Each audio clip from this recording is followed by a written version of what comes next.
அதிகாரம் 6 இதனுடைய தலைப்பை பார்க்க போகிறோம். இயேசு நிராகரிக்கப்படுகிறார், யோவான் ஸ்நானனின் மரணம் மற்றும் அற்புதங்கள்.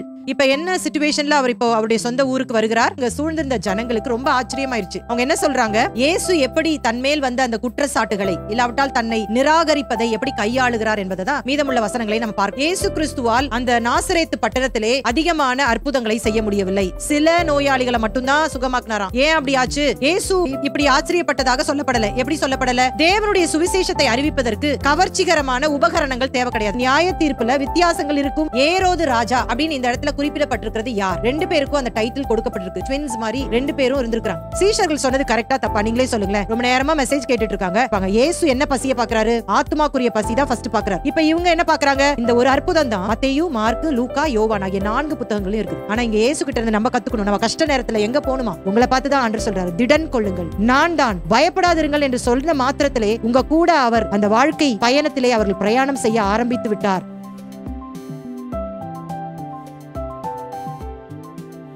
தேவகுமாரனாய் பரலோகத்திலிருந்து இறங்கி வந்த ஊழியனாகி இயேசு கிறிஸ்துவின் இனிய நாமத்தில் உங்களை நான் வாழ்த்துகிறேன். நாம் இன்றைக்கு மார்க்கு 7ஆம் அதிகாரத்தை படிக்க போகிறோம். மார்க்கு சுவிசேஷத்தை தொடர்ந்து படித்து கொண்டு வருகிறோம்.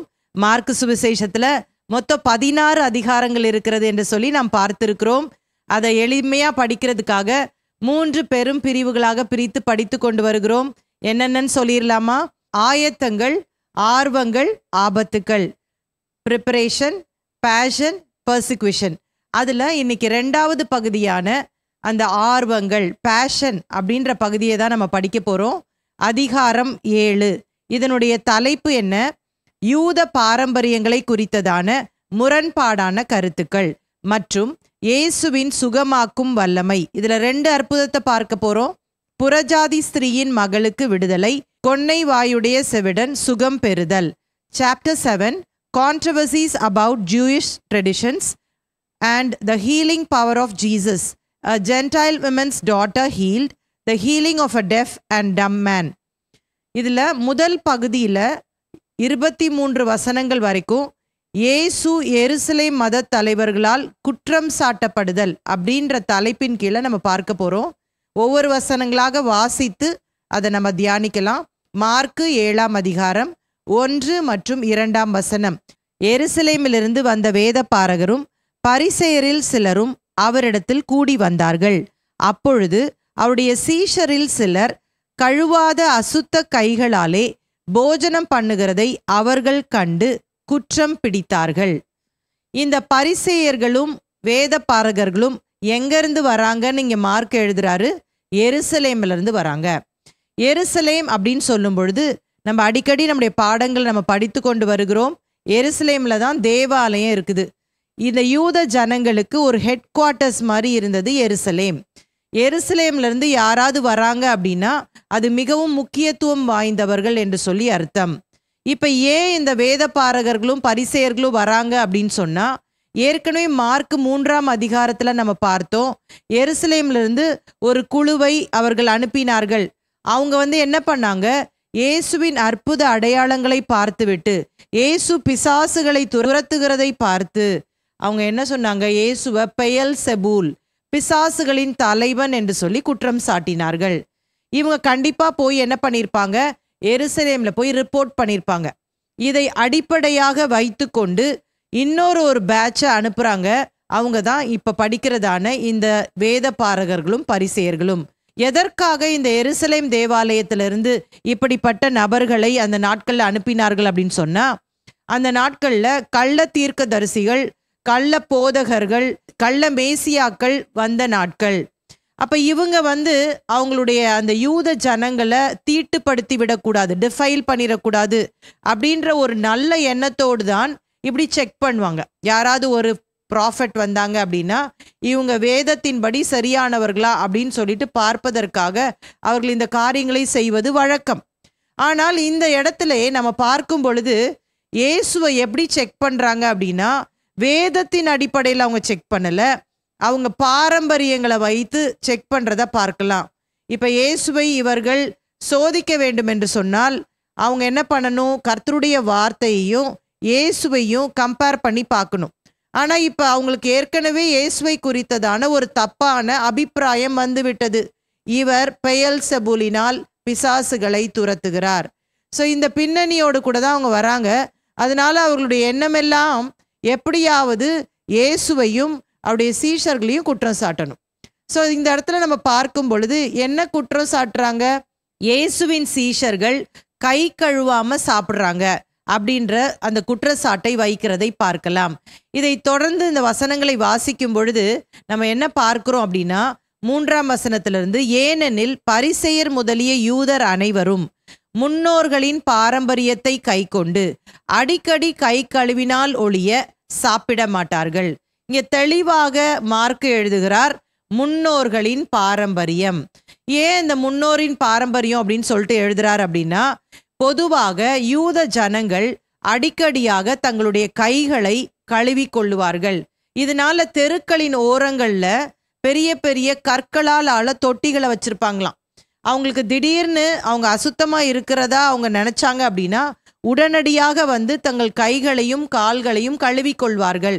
இது எதன் அடிப்படையில் வந்துச்சு அப்படின்னு சொன்னா, யாத்ராகம புத்தகத்திலே தேவன் அவர்களுக்கு ஆசரிப்பு கூடாரம் என்ற கூடாரத்தை கட்டும்படியாக சொன்னார். அதிலே பணி செய்யும்படியாக லேவியர்களை, ஆசாரியர்களை தேவன் நியமித்தார். அவங்க என்ன பண்ணணும் அப்படின்னா, இந்த புனிதமான இந்த ஆசாரிய பணியை செய்வதற்கு முன்பாக அந்த வெண்கல தொட்டியில் வைக்கப்பட்டிருக்கிற அந்த தண்ணீரினால் தங்கள் கைகளையும் கால்களையும் கழுவி சுத்திகரித்து கொள்ள வேண்டும். இதன் அடிப்படையிலே யூதர்களும் பாலஸ்தீனர்களும் அவர்கள் அடிக்கடி தங்களுடைய கைகளை கழுவி கொள்வார்கள் என்று சொல்லி சரித்திரங்களிலே நாம் வாசிக்கிறோம். இது கை கழுவுறது ஆக்சுவலா பிரச்சனை இல்லை தெரியுமா? இது கை கழுவுறது மாத்திரம் இல்ல, இவங்க ஒரு பெரிய சடங்காக இந்த காரியத்தை செய்கிறதை நாம் பார்க்கலாம். இந்த இடத்துல நம்ம பார்க்கும் பொழுது ரபிமார்கள் கர்த்தருடைய வார்த்தையை தவிர ஏராளமான வாய்மொழி சட்டங்களை வைத்திருந்தார்கள். ஓரல் ட்ரெடிஷன்ஸ் என்று சொல்லி வைத்திருந்தார்கள். இவங்க ஒரு குறிப்பிட்ட நாட்கள்ல இந்த கர்த்தருடைய வார்த்தையை காட்டிலும் வாய்மொழி சட்டங்களுக்கு மிகுந்த முக்கியத்துவம் கொடுத்தார்கள். அதாவது ஒருவர் கர்த்தருடைய வார்த்தையை மீறினா கூட குற்றம் என்று சொல்லாமல், முன்னோர்களின் பாரம்பரியத்தை மீறும் பொழுது அவர்களுக்கு பரலோகத்திலேயே இடம் கிடையாது என்று சொல்லி கடுமையாக சொல்லியிருந்தார்கள். இந்த ரபிக்கள் கற்றுக் கொடுக்கிற இந்த வாய்மொழி சட்டங்களின்படி ஒருவர் கடைபிடிக்கவில்லை என்று சொன்னால் அவருக்கு அதிகபட்சமான தண்டனை கொடுக்க வேண்டும் என்றும் சொல்லியிருந்தார்கள். உதாரணமாக, ரபிக்களில் யாராவது ஒருவர் வலது கையை பார்த்து இடது கைன்னு சொல்லிட்டாருன்னு வச்சுக்கோங்களேன், எல்லா ஜனங்களும் என்ன சொல்லணும்? அந்த வலது கையை இடது கைன்னு தான் சொல்லணும். ஏன்னா ரபிக்களை கடவுளை போல அவர்கள் நினைத்திருந்தார்கள். அப்ப யாராவது ஒருத்தர் அந்த ரபி சொன்ன வார்த்தைக்கு முரண்பாடாக சொன்னா எந்த அளவிற்கு கடுமையாக அவங்கள ட்ரீட் பண்ணாங்க அப்படின்னா விபச்சார குற்றம் செய்ததாக கருதினார்கள். ஸோ கை கழுவாம சாப்பிட்றது அப்படின்றது வெறுமன கைகளை சுத்திகரிப்பது மாத்திரமல்ல, அந்த சடங்குகளை செய்யாமல் சாப்பிடும் பொழுது அவர்கள் குற்றவாளிகளாக தீர்க்கப்பட்டார்கள். இந்த நிலையில்தான் இயேசுவின் சீஷர்கள் கை கழுவாமல் சாப்பிடுகிறார்கள் என்று சொல்லி இந்த வேத பாரகர்களும் பரிசேயர்களும் குற்றம் சாட்டுறாங்க. இதை குறித்து நான் தியானிக்கும் பொழுது என்னது இந்த கை கழுவுறது அப்படின்னு சொல்லி தியானிக்கும் பொழுது அவங்க என்ன பண்ணுவாங்களாம், ஒரு மக்ல தண்ணி எடுத்துப்பாங்க, விரல்கள் வழியாக கைகளை இப்படி நிமிர்த்தி வைத்து கொண்டு விரல்கள் வழியாக இன்னொரு கையினால தண்ணீரை ஊற்றுவாங்க. அந்த தண்ணீர் வடிந்து அப்படியே அந்த ரிஸ்ட் வழியா, அந்த மணிக்கட்டு வழியா வழிந்து முட்டி வரைக்கும் போய் ஒரு முறை கழுவி விட்டு அப்புறம் திரும்பியும் அதை தலைகீழே இப்படி வைத்து திரும்ப தண்ணீர் ஊற்றுவாங்களாம். இது போல 3 முறை அவர்கள் சுத்திகரிக்கிற வண்ணம் அந்த கைகளை சுத்தம் செய்வார்கள். இப்படி சுத்திகரிக்கும் பொழுது ஜெபம் பண்ணுவாங்களாம். அது என்ன ஜெபம் அப்படின்னு சொல்லிட்டு பார்க்கும் பொழுது, prayer for washing hands. Blessed are you, Lord our God, King of the universe, who has sanctified us with your commandments and command us concerning the washing of the hands. நான் தமிழ்ல வாசிக்கிறேன். கை கழுவும் ஜெபம். ஆசியுள்ளவரே நீர், எங்கள் தேவனாகிய கர்த்தாவே, பிரபஞ்சத்தின் ராஜாவே, உம்முடைய கட்டளைகளால் எங்களை பரிசுத்தப்படுத்தி கைகளை கழுவும் கட்டளையை எங்களுக்கு கட்டளையிட்டவரே. ஒவ்வொரு வாட்டியும் கை கழுவும் பொழுது இப்படி ஜெபம் பண்ணாங்கன்னா என்ன ஆகிறது பாருங்களேன். இப்படிப்பட்ட சடங்குகளை தான் அவர்கள் கை கொண்டார்கள். அப்ப ஒரு முறை சரித்திரத்துல நான் வாசித்தேன், ஒரு ரபி கை கழுவாம சாப்பிட்டதுனால அவரை சபையை விட்டு, தேவாலயத்தை விட்டு எக்ஸ்கம்யூனிகேட் பண்ணிட்டாங்களாம், வெளியேற்றப்பட்டார் என்று சொல்லி அந்த குறிப்புகள் சொல்லுகிறது. ஒரு முறை ரோம அரசாங்கத்தால் ஒரு ரபி சிறைச்சாலையில் அடைக்கப்பட்டு விட்டார். சிறைச்சாலையில போயிட்டு குடிக்க தண்ணீரும் சாப்பாடும் தானே தருவாங்க, அங்க போய் இவங்க சடங்கு செய்யறதுக்கு தண்ணி இல்லாம தருவாங்க. அதனால இந்த ரபி என்ன பண்ணாராம், குடிப்பதற்காக கொடுத்த தண்ணீரை கை கழுவுவதற்கு பயன்படுத்தி தண்ணீர் குடிக்காமலே மரித்து விட்டாராம். இதை அறிந்த யூதர்கள் இவரை ஹீரோவாக அவரை நினைத்தார்கள். எவ்வளோ ஒரு அவல நிலை பாருங்க. அதாவது கை கழுவாமல் சாப்பிடுவது என்ன சொல்வாங்கன்னா, நீங்க சாப்பாட்டை அல்ல கழிவுகளை சாப்பிட்டீர்கள் என்று சொல்லுகிற அளவிற்கு இயேசுவின் நாட்களிலே இந்த கடுமையான முன்னோர்களின் பாரம்பரியம் இருந்தது. இந்த சூழ்நிலையில தான் இவர்கள் இயேசுவின் சீஷர்களை குற்றம் சாட்டுகிறார்கள். நான் ஏன் இவ்வளோ விஷயங்களை சொல்றேன் அப்படின்னா, நம்ம ஏதோ சாதாரணமா நினைத்து கொள்ளக்கூடாது. இவ்வளவு காரியங்கள் இயேசுவின் நாட்கள்ல நடைபெற்றது. அதனாலதான் அவங்க அப்படி குற்றம் சாட்டுறாங்க. 7ஆம் அதிகாரம் 4ஆம் வசனத்தை வாசிக்கலாம். கடையிலிருந்து வரும்போதும் ஸ்நானம் பண்ணாமல் சாப்பிட மாட்டார்கள். அப்படியே செம்புகளையும் கிண்ணங்களையும் செப்புக்குடங்களையும் மனைகளையும் கழுவுகிறதும் அல்லாமல் வேறு அநேக ஆசாரங்களையும் கை கொண்டு வருவார்கள். பாத்தீங்களா, இதுல வேறு அநேக ஆசாரங்களையும் கை கொண்டு வருவார்கள். அதுதான் இப்ப நான் சொன்ன விஷயங்கள்லாம். அப்பொழுது அந்த பரிசேயரும் வேத பாரகரும் அவரை நோக்கி, உம்முடைய சீஷர்கள் முன்னோர்களின் பாரம்பரியத்தை மீறி ஏன் கை கழுவாமல் சாப்பிடுகிறார்கள் என்று கேட்டார்கள். ரொம்ப தெளிவா அவங்க கேட்குறாங்க. ஏன் கர்த்தருடைய கட்டளையை மீறினாங்க, ஏன் கர்த்தருடைய 10 கட்டளையில ஒன்னாச்சே அப்படின்னு கேட்கல பாருங்களேன். என்ன சொல்றாங்க, முன்னோர்களின் பாரம்பரியத்தை ஏன் மீறாங்க? ஏன்னா இந்த முன்னோர்களின் பாரம்பரியம் என்பது அவர்களை கடுமையாக கட்டி வைத்திருந்தது. ஆண்டவர் ஏற்கனவே சங்கீதத்துல நம்ம வாசிக்கிறோம், கர்த்தருடைய பர்வதத்தில் யார் வாசம் பண்ணுவார்கள், யார் ஏறுவார்கள் என்று சொல்லும் பொழுது கைகளில் சுத்தம் உள்ளவன் தானே என்று சொல்லப்பட்டிருக்கிறது. ஆனா அது கைகளில் சுத்தம் உள்ளவன் என்பது கை கழுவுறனால வர சுத்தம் இல்லை, கைகள்ல சுத்தமான காரியங்களை செய்யணும். இதுதான் முதல் அடிப்படையாக துவங்கினது. ஆனா காலப்போக்குல இது சடங்காக மாறி எதற்காக ஆரம்பித்தார்களோ அதையே கோட்டை விட்டுட்டு இன்னைக்கு கை கழுவுறது முக்கியம் அப்படின்னு சொல்லிட்டு இயேசு கிட்ட சண்டை போட்டு கொள்ளுகிறத பார்க்கலாம். இப்ப இயேசு இதை எப்படி கையாளுறாருன்னு பாருங்களேன். இயேசு சொல்றாரு, இதை குறித்து 600 ஆண்டுகளுக்கு முன்பாகவே ஏசாயா அப்படின்ற தீர்க்கதரிசி உங்களை குறித்து தான் சொல்லி இருக்கிறாரு அப்படின்னு சொல்லிட்டு இந்த பரிசேயரையும் வேத பாரகரையும் அவர் கடிந்து கொள்ளுகிறதை பார்க்கலாம். 6ஆம் வசனத்தை வாசிப்போம். அவர்களுக்கு அவர் பிரதியுத்தரமாக, இந்த ஜனங்கள் தங்கள் உதடுகளினால் என்னை கனம் பண்ணுகிறார்கள், அவர்கள் இருதயமோ எனக்கு தூரமாய் விலகி இருக்கிறது என்றும் மனுஷருடைய கற்பனைகளை உபதேசங்களாக போதித்து வீணாய் எனக்கு ஆராதனை செய்கிறார்கள் என்றும் எழுதியிருக்கிற பிரகாரம் மாயக்காரராகிய உங்களை குறித்து ஏசாயா நன்றாய் தீர்க்க தரிசனம் சொல்லியிருக்கிறான். ரொம்ப அழகாக இயேசு இங்கே அதை விளக்குகிறதை பார்க்கலாம். உங்களை குறித்து ஏசாயா என்ன சொல்லியிருக்கிறாரு, நீங்க உதடுகளினாலதான் என்னை கனம் பண்றீங்க, ஆனா உங்களுடைய இருதயம் என்னை விட்டு தூரமாய் இருக்கிறது. டைரக்டா சொல்லிட்டாரு, உங்க இருதயம் என்னை விட்டு தூரமாய் இருக்கிறது. இன்னைக்கு இதை வாசிக்கும் பொழுது நம்ம இந்த கேள்வியை கேட்டுக்கொள்ளலாமா, ஆண்டவர் நம்மை பார்த்து என்ன சொல்வாரு? நம்ம ஒரு ஜெபித்து கொண்டிருக்கிற நபராக இருக்கலாம், இல்லைன்னா வேதத்தை ஒழுங்காக வாசிக்கிற ஒரு நபரா இருக்கலாம், தேவாலயத்துக்கு போகிறவர்களா இருக்கலாம், நல்ல ஒரு கிறிஸ்தவராக வாழ்ந்து கொண்டிருக்கிறோம் என்று நினைத்து கொண்டிருக்கலாம். ஒரு நாளும் இயேசு இவர்களுக்கு கொடுத்த சாட்சி நம்முடைய வாழ்க்கையில வந்துடக்கூடாது, ஜாக்கிரதையா இருக்கணும். இப்படி சொல்லக்கூடாது. இயேசு, நீங்க நல்லா பைபிள் வாசிக்கிறீங்க, ஆனா உங்க இருதயம் என்னை விட்டு தூரமா இருக்கிறது. மணிக்கணக்கா ஜெபம் பண்றீங்க, ஆனா உங்க இருதயம் என்னை விட்டு தூரமா இருக்கிறது. நல்ல பாடல் பாடுறீங்க, ஆராதிக்கிறீங்க, ஊழியம் கூட செய்றீங்க, பிரசங்கம் பண்றீங்க, எல்லா காரியங்களையும் செய்றீங்க, ஆனா உங்க இருதயம் என்னை விட்டு தூரமா இருக்கிறது என்று சொல்லி ஆண்டவர் ஒரு நாளும் சொல்லக்கூடாது. அப்படி ஒருவேளை ஆண்டவர் சொல்வாரானால், அன்றைக்கு எப்படி அந்த வேத பாரகரையும் பரிசேயரையும் பார்த்து மாயக்காரரே என்று சொல்லி அழைத்தது போல நம்மையும் அவர் அழைப்பார். மாயக்காரர் அப்படின்னா என்ன அர்த்தம்? கிரேக்க மொழியில இதற்கு நடிக்கிறவர்கள் என்று சொல்லி வருகிறது. ஹிப்போக்ரசி, ஹிப்போக்ரைட் என்று சொல்லி வருகிறது. அப்ப இந்த நடிக்கிறது அப்படின்னா என்னன்னா, நம்முடைய முகத்துல ஒரு மாஸ்க் போட்டுக்கிட்டு நம்ம யாருன்னே மற்றவங்களுக்கு கண்டுபிடிக்காத அளவுக்கு நடிக்கிறவர்கள் என்று சொல்லி இந்த இடத்துல கடுமையாக அந்த வேத பாரகர்களையும் பரிசேயரையும் அவர் சொல்லுகிறதை பார்க்கலாம். கொரோனா வந்துச்சு, எல்லாரும் மாஸ்க் போடணும்னு சொல்லிட்டு அரசாங்கம் கட்டளையிட்டுச்சு. அந்த மாஸ்க் போடணும்னு சொல்லி அந்த கட்டுப்பாடெல்லாம் நீக்கிருச்சு கொரோனா போன பிற்பாடு. ஆனாலும் சிலர் என்ன பண்ணிட்டு இருந்தாங்க அப்படின்னா, மாஸ்க் போடாம வெளியவே போக மாட்டாங்க.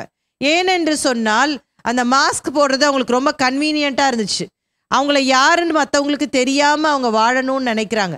இதுதான் அன்றைக்கு இருந்த நிலை. அவர்கள் வெளிப்புறமாக ஒன்றாக இருந்தார்கள், உட்புறத்திலோ அநீதியான கேடான காரியங்களை செய்து கொண்டிருந்தார்கள்.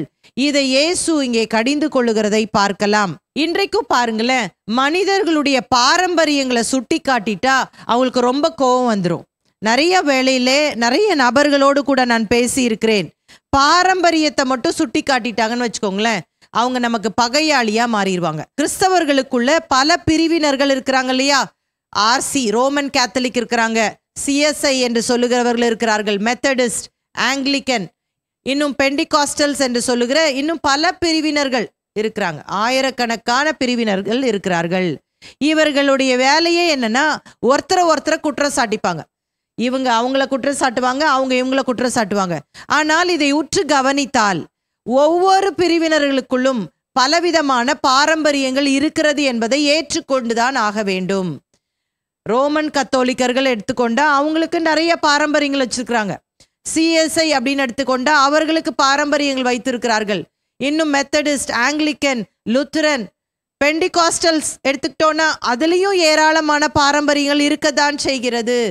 ஆனால் இந்த பாரம்பரியத்தை யாராவது குற்றம் சாட்டிவிட்டால் அவர்களுக்கு மிகுந்த கோபம் வந்துவிடும். இப்படிதான் செய்யணும் அப்படின்ட்டு சண்டை போடுவாங்க. எல்லா காரியங்களிலும் நான் பார்த்திருக்கிறேன். சில வேளையிலே நாம் சில ஆபத்துக்குள் நாம் சிக்கி விடுகிறோம். கர்த்தருடைய வார்த்தையே விட்டுட்டு பாரம்பரியத்தை பிடிச்சு கொண்டு அதற்காக சண்டை போடுற கூட்டத்தை நான் பார்த்திருக்கிறேன். ஆண்டவர் சொல்லி இருக்கிறார், உங்கள் இருதயங்களிலே பரிசுத்தமாய் நீங்கள் வாழ வேண்டும் அப்படின்னு சொல்லியிருக்கிறார். ஆனா இதற்கு சுத்தமா முக்கியத்துவம் கொடுக்காம இருதயத்திற்குள்ள கசப்பு, வைராக்கியம், மன்னிக்காத குணங்களை வைத்துக்கொண்டு வெளிப்புறமான பரிசுத்தத்திற்கு மிகுந்த முக்கியத்துவத்தை கொடுப்பார்கள். நிறைய வேளையில பரிசுத்தம் என்பது வேற மாதிரி அவங்க இன்டர்பிரட் பண்ணிக்குவாங்க, வியாக்கியானப்படுத்தி கொள்வார்கள். பரிசுத்தம் என்பது வெளியே நம்ம எந்த அலங்கரிப்பும் இல்லாமல் ரொம்ப அப்படியே பிச்சைக்காரத்தனமா வாழ்றது தான் பரிசுத்தம்னு நினைச்சுப்பாங்க அவங்க. ஆண்டவர் எளிமையான வாழ்க்கையை வாழும்படியாக தான் நம்மை அழைத்திருக்கிறார். ஆடம்பரமான வாழ்க்கை வாழ நம்மை அழைக்கவில்லை. ஆனால் அதே நேரத்துல நம்ம வெளியே ரொம்ப கான்சென்ட்ரேட் பண்ணி உள்ளான பரிசுத்தத்தை விட்டு விடுகிறோம். சில வேளையில நான் சில இடத்துல டிராவல் பண்ணி போகும் பொழுது நகை போட்டிருக்க மாட்டாங்க, ஒயிட் சாரி போட்டிருப்பாங்க, அப்படியே பார்த்தாலே கிறிஸ்டியன் அப்படின்னு தெரியும். ஆனால் பார்த்தா பஸ்ஸில் இடம் இல்லைன்னு சண்டை போட்டுட்டு இருப்பாங்க. ஏன் பெரிய பெரிய கன்வென்ஷன் கூட்டங்களில் சாப்பாடு கொஞ்சம் லேட் ஆயிடுச்சுன்னு வச்சுக்கோங்களேன், பயங்கரமாக கோவப்படுவாங்க. இதுவல்ல ஆண்டவர் சொல்லுகிறது, கர்த்தருடைய வார்த்தையை மீறக்கூடாது. இதுதான் முக்கியத்துவம். அப்ப இந்த இடத்துல சிலர் மிஞ்சின பரிசுத்தவான்களாக தேவன் கொடுக்காத கட்டளைகளை ஜனங்களுக்குள்ளே திணித்து கொண்டு அவர்களை இந்த மாதிரி சடங்குகளிலே கட்டி வைத்திருப்பார்கள். அப்ப இதை ரொம்ப நம்ம கவனமாக இதுல செயல்படுகிறவர்களாக மாற வேண்டும். தொடர்ந்து வருகிற வசனங்களை வாசிப்போம். மார்க்கு சுவிசேஷம் 7ஆம் அதிகாரம் 8ஆம் வசனம். நீங்கள் தேவனுடைய கட்டளையை தள்ளிவிட்டு மனுஷருடைய பாரம்பரியத்தை கை கொண்டு வருகிறவர்களாய் கிண்ணங்களையும் செம்புகளையும் கழுவுகிறீர்கள் மற்றும் இப்படிப்பட்ட அநேக சடங்குகளையும் அனுசரித்து வருகிறீர்கள் என்றார். மறுபடியும் இயேசு ஒரு வார்த்தையை பயன்படுத்தி கொண்டு வருகிறதை நீங்கள் கவனிக்க வேண்டும். மனுஷருடைய பாரம்பரியம். ரொம்ப கேர்ஃபுல்லா இருக்கணும். விசுவாச ஓட்டத்திலே ஓடிக்கொண்டிருக்கிற நாம் ஒருபோதும் மனுஷனுடைய பாரம்பரியங்கள், அது என்ன பிரிவினராக இருந்தாலும் செக் பண்ணிக்கணும். அப்பப்ப இது நான் எதுக்காக செய்கிறேன், இது எதுக்காக நான் செய்ய மாட்டேங்கிறேன் அப்படின்ற ஒரு விஷயத்த நம்ம செக் பண்ணிட்டு இது வேதத்திற்கு ஒத்து வருகிறதா என்பதை நாம் ஆராய்ந்து பார்க்க வேண்டும். அப்ப ஆண்டவர் இதை தான் இந்த இடத்துல கடிந்து கொள்ளுகிறதை பார்க்கலாம். தொடர்ந்து அதே திரும்ப சொல்வார் பாருங்க. பின்னும் அவர் அவர்களை நோக்கி, நீங்கள் உங்கள் பாரம்பரியத்தை கை கொள்ளும்படிக்கு தேவனுடைய கட்டளைகளை வியர்த்தமாக்கினது நன்றாயிருக்கிறது. இதை வாசிக்கும் பொழுது என்னடா இது சர்க்காஸ்டிக்கா ஆண்டவர் சொல்றாரு அப்படின்னு சொல்லி பார்க்கலாம் நம்மளால. இங்க பாருங்க, உங்க பாரம்பரியத்தை கை கொள்றதுனால தேவனுடைய கட்டளையே வியர்த்தமாக்குறதுனா வீணாக்குறது நல்லா இருக்குதே அப்படின்னு நம்ம சொல்லுவோம்ல. நீ தப்பு தப்பா பண்ணிட்டு இருக்கிறது நல்லா இருக்குதே அப்படின்னு சொல்லுவோம்ல. அது மாதிரி ஆண்டவர் அந்த டோன்ல சொல்றாரு நான் நினைக்கிறேன். தொடர்ந்து வாசிப்போம். எப்படி எனில் உன் தகப்பனையும் உன் தாயையும் கனம் பண்ணுவாயாக என்றும் தகப்பனையாவது தாயையாவது நிந்திக்கிறவன் கொல்லப்பட வேண்டும் என்று மோசே சொல்லி இருக்கிறாரே. இவங்க என்ன பண்ணிட்டு இருந்தாங்க அப்படின்னா, இந்த கடுமையான சட்டதிட்டங்களை நிறைய உருவாக்கி வச்சிருந்தாங்க. இப்ப கை கழுவுற பிரச்சனை தான் இவங்களுக்குள்ள ஓடிட்டு இருக்கு. ஆனா இதை தவிர நிறைய பாரம்பரியமான காரியங்கள் அவர்களுக்குள்ள இருந்துச்சு. ஒரு எக்ஸாம்பிள் கொடுக்குறாரு. என்ன எக்ஸாம்பிள் அப்படின்னா, மோசே மூலமாக உங்களுக்கு 10 கட்டளைகள் கொடுக்கப்பட்டதா இல்லையா? யாத்திராகமம் 20ஆம் அதிகாரத்துல வாசிக்கும் பொழுது, உன் தாயையும் உன் தகப்பனையும் கனம் பண்ணுவாயாக பிள்ளைகளுக்கு கொடுத்திருக்கிற ஒரே ஒரு கட்டளை. பிள்ளைகள் அப்படின்னு சொல்லும் பொழுது இவங்களை 2 விதமாக பிரித்து விடலாம். ஒன்று, திருமணத்திற்கு முன்பாக இருக்கிற பிள்ளைகள், திருமணத்திற்கு பிறகு இருக்கும் பிள்ளைகள். அதாவது திருமணம் வரைக்கும் ஒரு பிள்ளை தன் தகப்பனுக்கும் தாய்க்கும் கீழ்ப்படிந்து நடக்க வேண்டும் என்று சொல்லி வேதம் சொல்லுகிறது. அதுதான் எபேசியர் 6ஆம் அதிகாரம் 1ஆம் வசனம். பிள்ளைகளே, உங்கள் பெற்றாருக்கு கர்த்தருக்கு கீழ்ப்படுகிறது போல நீங்க என்ன பண்ணணும்? எல்லா காரியத்திலும் கீழ்ப்படிங்க, இது நியாயம். ஆனா அதே நேரத்துல திருமணம் ஆயிட்ட பிறகு பெற்றோரும் எதிர்பார்க்க கூடாது என்னுடைய பிள்ளை கீழ்ப்படிய வேண்டும் என்று சொல்லி. இல்லாவிட்டால் பிள்ளைகளும் எல்லாத்துக்கும் பெற்றோர் சொல்றது கீழ்ப்படி சொல்லி நினைக்க கூடாது. ஆண்டவர் என்ன கட்டளையா கொடுத்திருக்கிறாரு? திருமணத்திற்கு பிற்பாடு அவர்கள் பெற்றோரை கனம் பண்ண வேண்டும். Honour your parents. இதை தான் இங்க சொல்றாரு. நீங்க மோசே மூலமாக இந்த கட்டளையை பெற்றிருக்கிறீங்களா இல்லையா? ஆனா இப்ப என்ன பண்ணிட்டு இருக்கிறீங்க பாருங்க அப்படின்னு சொல்லி தொடர்ந்து சொல்லுகிறார். நீங்களோ, ஒருவன் தன் தகப்பனையாவது தாயையாவது நோக்கி, உனக்கு நான் செய்யத்தக்க உதவி எது உண்டோ அதை கொர்பான் என்னும் காணிக்கையாக கொடுக்கிறேன் என்று சொல்லிவிட்டால் அவனுடைய கடமை தீர்ந்தது என்று சொல்லி. என்ன பண்ணிட்டு இருந்தாங்க அன்னைக்கு யூதர்கள் அப்படின்னு சொன்னா, அப்பா அம்மாவை வயதான காலத்துல கவனிக்க மாட்டாங்க. கவனிக்காம கொர்பான் அப்படின்ற காணிக்கைய இந்த ரபிமார்கள் வச்சிருந்தாங்க. இது என்ன அப்படின்னு சொன்னா, ஆஃபரிங் டு காட். இந்த கொர்பான் அப்படின்ற வார்த்தை எபிரேய மொழியான கோர்பான் அப்படின்ற இதுல இருந்து வந்துச்சு. அதான் ரூட் வேர்டு. இந்த கோர்பான் அப்படின்னா offering to God, oh to God, தேவனுக்கு படைப்பது. இப்ப என்ன பண்ணிடுவாங்களாம்? பெற்றோரை கவனிக்காம அவங்களுக்கு இருக்கிற ப்ராப்பர்ட்டிய தேவாலயத்து பேர்ல நேர்ந்துக்கிட்டாங்க அப்படின்னு சொல்றோம் இல்லையா? படைத்து விட்டார்கள் என்று சொன்னால் அவங்க பெற்றோரை கவனிக்க தேவையில்லை என்று சொல்லி சட்டங்களை வைத்திருந்தார்கள். அந்த காணிக்க பேர் தான் கொர்பான். அப்ப இந்த கொர்பான் அப்படின்னா, corban means offering to God, தேவனுக்கு படைப்பது. It comes from the Hebrew word corban. ஓகேயா? இப்ப ஆண்டவர் சொல்றாரு 12ஆம் வசனத்துல, அவனை இனி தன் தகப்பனுக்காவது தன் தாய்க்காவது யாதொரு உதவியும் செய்ய ஒட்டாமல் நீங்கள் போதித்த உங்கள் பாரம்பரியத்தினால் தேவ வசனத்தை அவமாக்குகிறீர்கள். இது போலவே நீங்கள் மற்றும் அநேக காரியங்களையும் செய்கிறீர்கள் என்று சொன்னார்.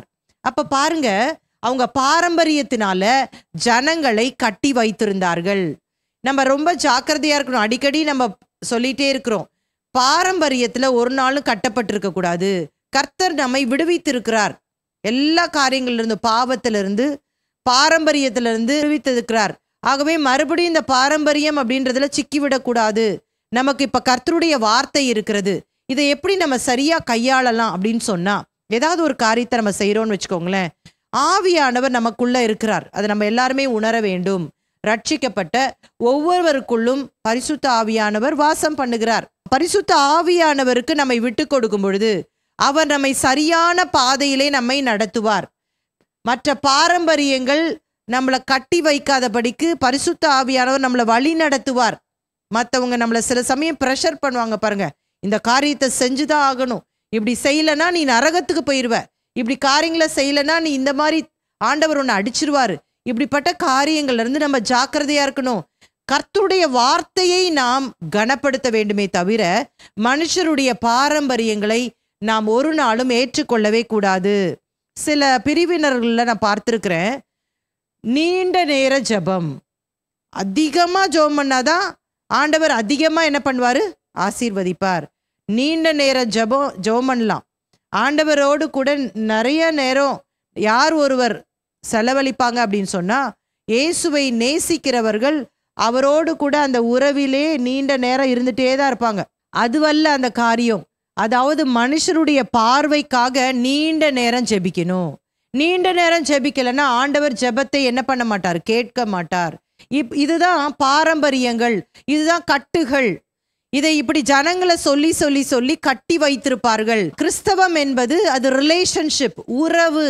தேவனோடு கூட மனிதன் வைத்திருக்கிற அந்த உறவு அது ரொம்ப அருமையானது. அதான் கர்த்தர் சொல்லுகிறார், கர்த்தர் நல்லவர் என்பதை ருசித்து பாருங்கள். டேஸ்ட், அது ரொம்ப டேஸ்டா இருக்கும். சிலர் ஐயோ ஜெபம் பண்ண சொல்றாங்களே, ஐயோ சர்ச்சுக்கு வர சொல்றாங்களே, இவ்வளோ நேரம் செய்தியை கேட்கணுமா, சலித்து கொள்வார்கள். இது ஒரு கட்டுப்பாட்டினாலே வர வேண்டிய விஷயம் கிடையாது. இதுதான் நான் சொல்றேன், மனுஷருடைய பாரம்பரியம். அப்படிப்பட்டவர்களை நீங்கள் ஆண்டவருக்குள்ள நடத்தணும். இதை ருசித்து பாரு, அப்பதான் உனக்கு தெரியும் இதனுடைய அருமை. இல்லைன்னா உனக்கு போர் அடிக்கிற மாதிரி தான் இருக்கும், மொக்க போடுற மாதிரி தான் இருக்கும். அதனால நீ ஏசப்பாவை ருசிச்சு பாரு, உனக்கு டைம் போறதே தெரியாது. அவரோடு கூட பேசி கொண்டிரு, உன் ஆத்துமாவிலே நீ திருப்தி அடைவாய் என்று சொல்லி நம்ம கற்றுக் கொடுக்கணும். இதை விட்டுட்டு நம்ம இப்படி செய்யலன்னா உன்னை ஆண்டவர் அடிச்சிருவாரு, இப்படி நீ செஞ்சனா உன்னை ஆண்டவர் அடிச்சிருவாரு, இப்படி மிரட்டி ஒரு ஆளை நம்ம ஆண்டவருக்குள்ள நிலை நிற்க வைக்கவே முடியாது. இதுதான் மனுஷனுடைய பாரம்பரியம். தயவு செய்து இதை கேட்கிற ஒவ்வொருவரும் இதில் சிக்கிவிடாதபடிக்கு ஜாக்கிரதையா இருக்க உங்களை அன்பாய் நான் கேட்டுக்கொள்கிறேன். பழைய ஏற்பாட்டு சொல்லுகிறது, தாயையும் தகப்பனையும் கனம் பண்ணாதவன், அவர்களுக்கு கீழ்ப்படியாது இருக்கிறவன் கொலை செய்யப்பட வேண்டும் என்று சொல்லி கடுமையாக மோசையின் சட்டதிட்டங்கள் அவர்கள் சொல்லுகிறது. இதெல்லாம் அவங்களுக்கு நல்லா தெரியும். ஆனா இவங்க என்ன பண்ணிட்டாங்க, இதுல இருந்து எஸ்கேப் ஆறதுக்காக ஒரு குறிப்பிட்ட தொகையை தேவாலயத்தின் பேர்ல படைச்சிட்டு கொர்பான் என்று சொல்லி அதை அழைத்து கொண்டு, இதனால நாங்க எங்க தாயின் தகப்பனுக்கும் கடைசி காலத்துல சோறு போட வேண்டாம் அப்படின்ற ஒரு கன்க்ளூஷனை ரபிக்கள் கொடுத்திருந்தார்கள். இதைதான் அவங்க கடைபிடித்து கொண்டு வந்தார்கள். இதை இயேசு கடுமையாக இந்த இடத்துல கண்டிக்கிறதை நாம் பார்க்கலாம். இன்னைக்கு இந்த காலகட்டத்துல நம்ம என்ன சொல்லலாம் அப்படின்னா, நிறைய பேர் ஊழியம் ஊழியம் அப்படின்னு சொல்லிட்டு குடும்பத்தை சுத்தமா என்ன பண்ண மாட்டாங்க, கவனிக்கவே மாட்டாங்க. வேதம் சொல்லுகிறது, தன் சொந்த குடும்பத்தை விசாரிக்காதவன் எப்படி கர்த்தருடைய ஊழியத்தை செய்வான் அப்படின்னு சொல்லி தீமோத்தேயுல வாசிக்கிறோம். நிறைய பேர் ஊழியம் ஊழியம் ஓடிட்டு வீட்டில் உள்ள பொறுப்புகளை தட்டி கழித்து விடுவார்கள். வீடை சுத்தம் பண்ண மாட்டாங்க, பிள்ளைகளை புருஷரை கவனிக்க மாட்டார்கள், இல்லாவிட்டால் மனைவி பிள்ளைகளை கவனிக்க மாட்டார்கள். ஊழியம்தான் முக்கியம், ஊழியம்தான் முக்கியம் என்று சொல்லி ஓடி விடுவார்கள். இதை தான் ஆண்டவர் இங்க சொல்றாரு. என்ன சொல்றாரு? கர்த்தருடைய வார்த்தையை அவமாக்கிட்டு ஊழியம் செய்யறேன்னு சொல்லாதீங்க. முதலாவது கர்த்தருடைய வார்த்தைக்கு கீழ்ப்படிங்க. கர்த்தர் என்ன உங்களுக்கு சொல்லியிருக்கிறாரோ அந்த கட்டளையை சீரியஸா எடுத்து உங்க வாழ்க்கையில கீழ்ப்படிங்க, அதுதான் முக்கியம் என்பதை குறித்து ஆண்டவர் இங்கே தெளிவாய் சொல்லுகிறதை பார்க்கலாம். இப்ப ஆண்டவர் கரெக்டிவ் டீச்சிங் கொடுக்கிறார், சரியான ஒரு உபதேசத்தை இவர்களுக்கு கற்றுக் கொடுக்கிறார். எருசலேமிலிருந்து வந்த வேத பாரகர் பரிசேயர்கள் இவர்களை கடிந்து கொண்டு இப்ப பின்பற்றி வருகிற ஜனங்களுக்கு சொல்றார். மத்தேயு 23ஆம் அதிகாரத்துல சொல்வார் பாருங்களேன், இவர்கள் சொல்லுகிறபடி செய்யுங்க, செய்கையின்படியோ செய்யாதிருங்கள்னு சொல்வார்ல, அது மாதிரி அதற்கு ஒத்ததான காரியத்தை இப்ப விளக்குகிறார். வாசிக்கலாம். மார்க்கு 7ஆம் அதிகாரம் 14ஆம் வசனத்திலிருந்து வாசிப்போம். பின்பு அவர் ஜனங்கள் எல்லாரையும் வரவழைத்து அவர்களை நோக்கி, நீங்கள் எல்லாரும் எனக்கு செவி கொடுத்து உணருங்கள். நீங்கள் என்ன கேளுங்க, நான் என்ன சொல்றேனோ அதன்படி செய்யுங்க. மனுஷனுக்கு புறம்பே இருந்து அவனுக்குள்ளே போகிறதொன்றும் அவனை தீட்டுப்படுத்த மாட்டாது, அவன் உள்ளத்திலிருந்து புறப்படுகிறவர்களே அவனை தீட்டுப்படுத்தும். ஒரு தெளிவான விளக்கத்தை இங்கே கொடுக்கிறார். மனுஷனுக்கு புறம்பே இருந்து அப்படின்னா, புறம் அப்படின்னா வெளியே இருந்து, உள்ள போறது ஒன்றும் தீட்டுப்படுத்தாது.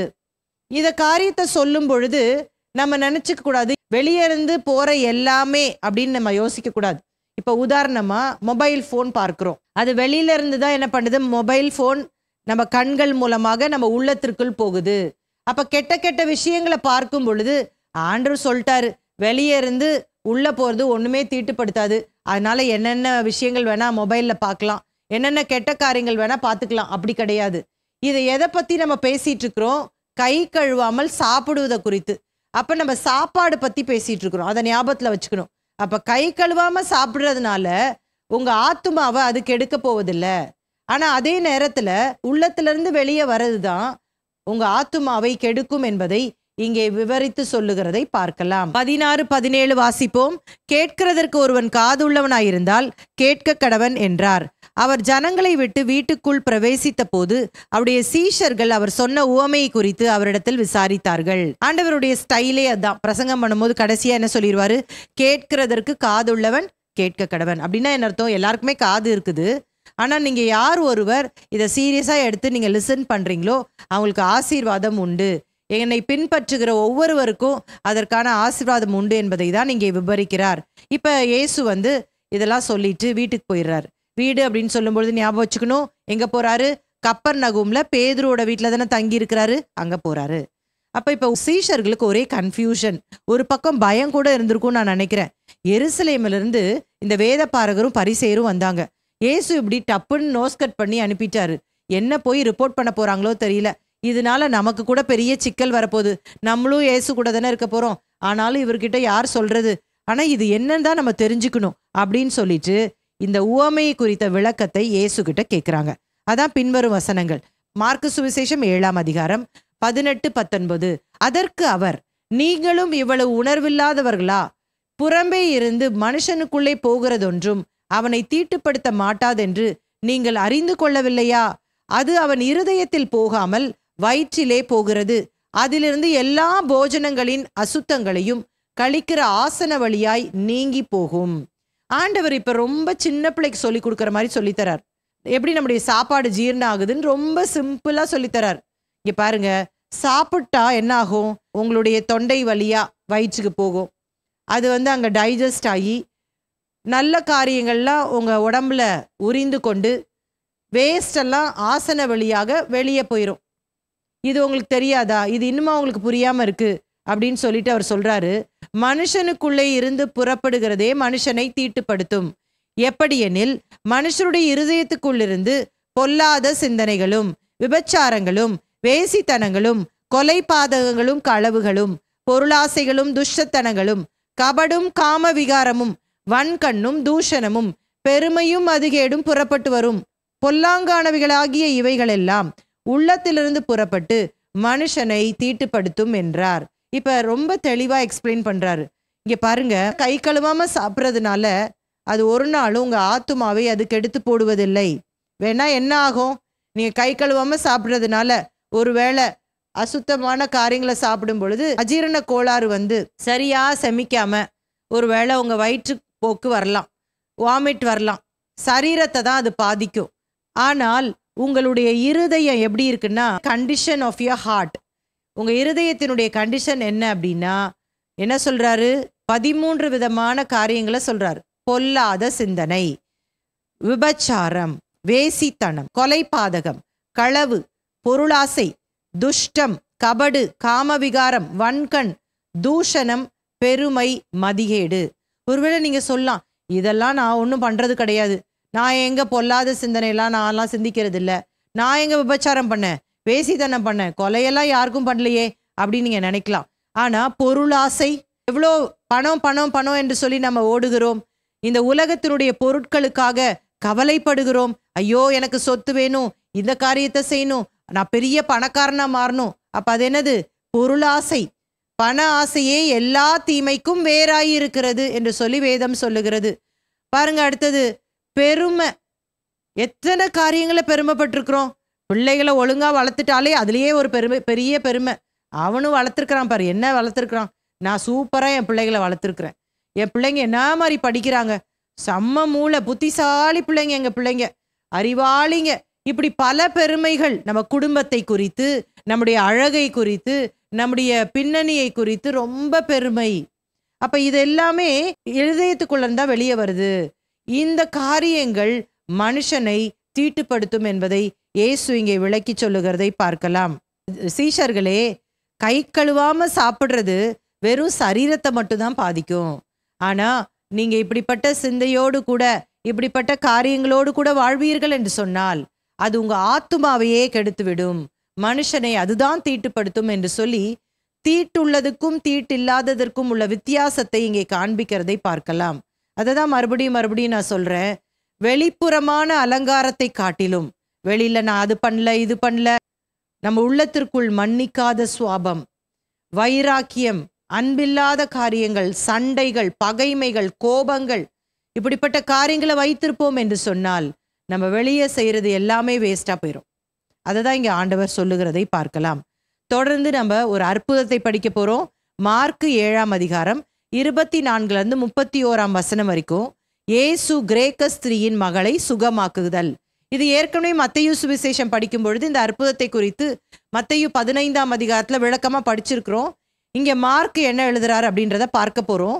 வாசிக்கலாம். பின்பு அவர் எழுந்து அவ்விடம் விட்டு புறப்பட்டு தீரு சீதோன் பட்டணங்களின் எல்லைகளில் போய் ஒரு வீட்டுக்குள் பிரவேசித்து ஒருவரும் அதை அறியாதிருக்க விரும்பியும் அவர் மறைவாய் இருக்க கூடாமற் போயிற்று. இங்க இப்ப என்ன இயேசு செய்யறாரு? அவர் வீட்டுல இதெல்லாம் பேசிட்டு புறப்பட்டு தீரு சீதோன் பட்டணங்களில் எல்லைகள் போறாரு. அங்க போய் ஒரு வீட்டுக்குள்ள போறாராம். தீரு சீதோன் மேப்ல உங்களுக்கு காட்டுறேன் பாருங்க. டயர் அண்ட் சைடன்னு போட்டிருக்குல்ல, ரெட் கலரா இருக்குல்ல, அதுதான் அந்த தீரு சீதோன். இந்த 2 பட்டணமே புறஜாதிகளின் பட்டணம். பொதுவாக யூதர்கள், அதாவது ரொம்ப ஆர்த்தடாக்ஸ் யூதர்கள், பாரம்பரியத்தை பின்பற்றுகிற யூதர்கள் மேக்சிமம் புறஜாதிகளின் பட்டணத்துக்கு போவே மாட்டாங்க. அப்படியே பிஸ்னஸ் ரிலேட்டடா போனாங்க அப்படின்னா வீட்டுக்குள்ளெல்லாம் போக மாட்டாங்க. ஆனா இந்த இடத்துல நம்ம பார்க்கும் பொழுது தீரு சீதோன் பட்டணங்களின் எல்லைகளில் போய் ஒரு வீட்டுக்குள் பிரவேசித்து, அப்படின்னா நீங்க சொல்லக்கூடாது அங்க இயேசுக்கு ஒரு வீடு இருந்திருக்குமா இருக்கும். கிடையாது, வேற ஏதோ ஒரு வீட்டுக்கு தான் அவர் போயிருக்கணும். ஒருவரும் அதை அறியாதிருக்க விரும்பியும். ஏன் ஆண்டவர் அறியாது இருக்கணும்னு நினைச்சாரு அப்படின்னா, எப்பவுமே பார்த்தீங்கன்னா இயேசுவோட ஊழியத்துல ஒரே டகஃபர் தான் நடந்துகிட்டே இருந்துச்சு. யாருக்கும் டகஃபரு? இந்த யூத மதத்தினருக்கும் இயேசுவுக்கும் ஒரே சண்டை. என்ன அப்படின்னா, யூதர்கள் பாரம்பரியத்தை பின்பற்றினாங்க, இயேசு அதை ஏதோ எதிராகவே செய்கிற மாதிரியே அவங்களுக்கு தோன்றினது. அதனால இயேசுக்கும் அவங்களுக்கும் எப்போ பார்த்தாலும் சண்டை நடக்கிற மாதிரியே தான் இந்த சுவிசேஷ புத்தகங்களை நம்ம பார்ப்போம். எதுக்கு இவங்கள சும்மா தெரிஞ்சுக்கிட்டு நம்ம போகிறோம் அங்கே போகிறோம்னு சொன்னால் பின்னாடி இவனுங்க துரத்திக்கிட்டே வருவாங்க, தெரியாமல் வந்துடுவோம், நம்ம இந்த ப்ராப்ளத்தை கொஞ்சம் கம்மி பண்ணலாம் அப்படின்னு நினச்சிருக்கலாம் இயேசு. அதனால யார்கிட்டையுமே சொல்லாமல் சீஷர்களை கூட்டிகிட்டு வந்துட்டார். ஒருவரும் அதை அறியாதிருக்க விரும்பியும் அவர் நினைச்சாரு, சரி வீணா நம்ம என்னத்துக்கு ப்ராபகண்டா பண்ணிக்கிட்டு, நம்ம வந்தோமா தேவனுடைய ராஜ்யத்தை ஸ்தாபிச்சோமா போயிடலாம், ஒரு ப்ராப்ளத்தை அவாய்ட் பண்ணிடலாம் அப்படின்னு நினைச்சிருக்கலாம். அவர் மறைவாய் இருக்க கூடாமற் போயிற்று. இதான் ஹைலைட்டே பாருங்களேன். இயேசு எப்படி மறைச்சு வைக்க முடியும்? அவருடைய வல்லமையை அடக்க முடியுமா? அவர் எங்க போனாலும் ஜனங்கள் தாகத்தோடு கூட ஓடி வர்றதை தான் மறுபடியும் மறுபடியும் மார்க் எழுதுகிறதை பார்க்கலாம்.